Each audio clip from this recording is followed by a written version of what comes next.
Well, like most Americans, I was proud of my country and thought we were fighting for our freedom and trying to keep the enemy overseas.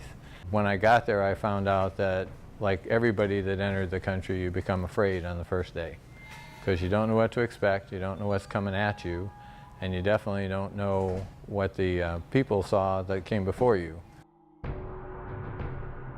My name is Karl Naugle. I was in the Army. I was a specialist 5th class, and I served in Vietnam.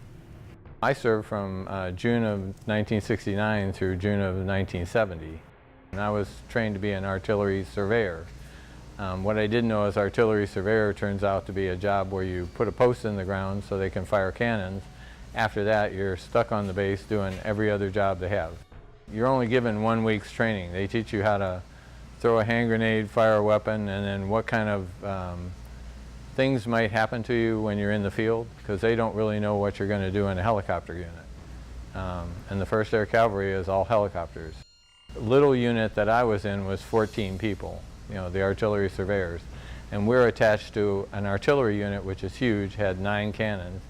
And our job is to drop into a location, usually an empty field somewhere, put a stake in the ground that was red and white, and then tell the cannons that you're ready, and they drop 3 cannons into that field.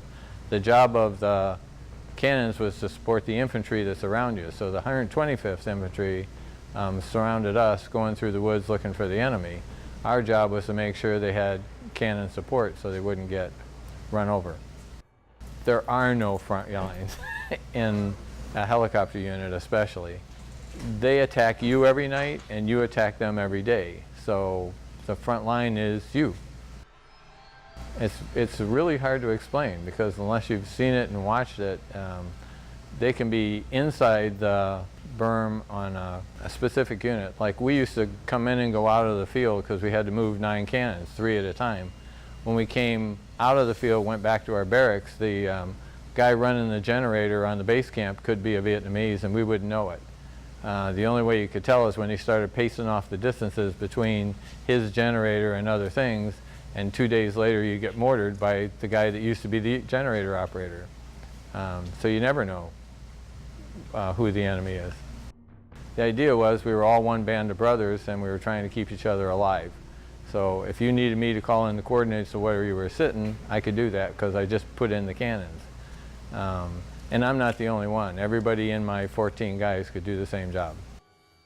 The most frightening experience is watching people get wounded or killed in the middle of an attack on wherever you're at. And there were multiple times that we did that. I mean, every time you put in a new base camp, they're going to try to take that base camp out. So you could be sitting there in the middle of the daytime and be attacked by them, or you could have a South Vietnamese airplane that came over and just sort of missed his target and the rockets go right down through the middle of where you're sitting. There are hundreds of bad experiences that most of us have tried to forget for 40 years, so it's hard to explain them. In my group, we didn't make friends very often. One of the fears is that if you make friends with somebody, you won't see them again. It's a really scary thing, because if you're going to order somebody to do something and you know the end result might be that one of you doesn't come home, it's kind of hard to do it with your friend. When I first went over there, we lost people all the time, and everybody watched everybody else's back all the time. It's a highly vigilant job.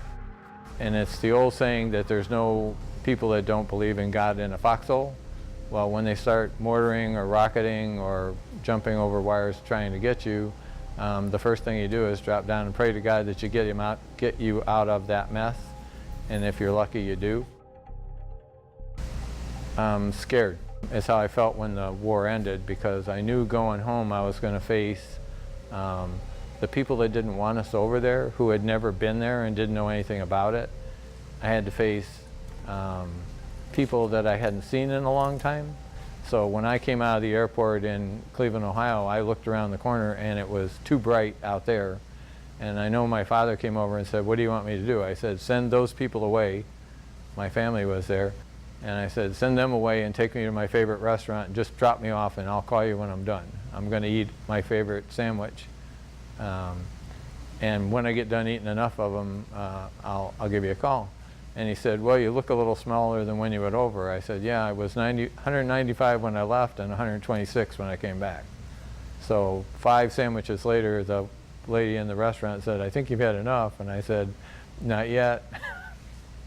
So it's a scary experience because you don't know what life's like over here. You know, you've been concentrating on staying alive.